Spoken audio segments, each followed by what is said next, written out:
kendaraan dari Wakil Presiden Republik Indonesia, Ma'ruf Amin.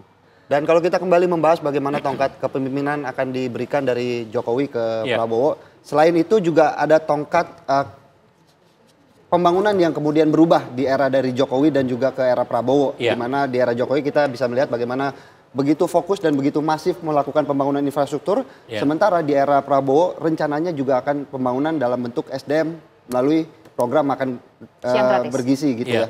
Bagaimana Prof Burhan kemudian melihat ini? Iya, memang di masa 10 tahun di bawah Pak Jokowi itu lebih banyak ke pembangunan fisik ya. Infrastruktur, kemudian haluan yang lebih bersifat Indonesia sentris, jadi tidak Jawa sentris lagi, hilirisasi ya. Dan itu yang membuat penerimaan negara kita dari sektor pajak itu lebih target ya, karena hilirisasi yang masif membuat pajak lebih banyak diperoleh oleh pemerintah pusat ya. Dan tentu saja adalah jalan dan seterusnya. Tetapi memang perlu ada terobosan baru setelah pembangunan fisik, yaitu pembangunan sumber daya manusia. Dan kalau kita lihat postur dari demografi kita, kalau kita melewatkan kesempatan emas, memanfaatkan bonus demografi, itu nanti yang muncul bukan Indonesia emas, tapi Indonesia cemas.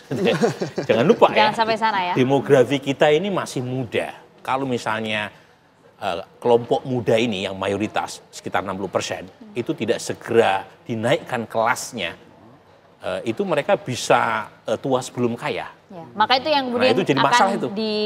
Dan terjebak kita pada middle income trap. Nah, di situ yang kemudian pembangunan sumber daya manusia, entah apapun judulnya, melalui misalnya program bergizi gratis atau kesehatan atau pendidikan, itu perlu dimasifkan supaya sumber daya manusia kita itu betul-betul siap. Karena sekarang 57% lulusan SMP ke bawah kan. Kemudian stunting di mana-mana. Jadi ini memang problem yang tidak bisa disepelekan, dan saya melihat mulai ada pergeseran dari pembangunan fisik ke pembangunan sumber daya manusia. Dan itu bagus supaya generasi muda kita nanti ketika masanya mereka betul-betul siap di tengah ketegangan dunia, di tengah ketidakpastian dan keamanan kerja gitu ya, itu mereka tidak dikalahkan oleh AI, tidak dikalahkan oleh mesin gitu ya, dan perlu perhatian di situ. Nah, kita tunggu lagi-lagi siapa para menteri yang diberi tugas untuk masuk pada bidang-bidang itu, bidang yang sangat strategis, terutama untuk mewujudkan janji kampanye Pak Prabowo. Kalau misalnya Pak Prabowo tidak berhasil, ya jangan harap ya 2029 beliau akan terpilih kembali.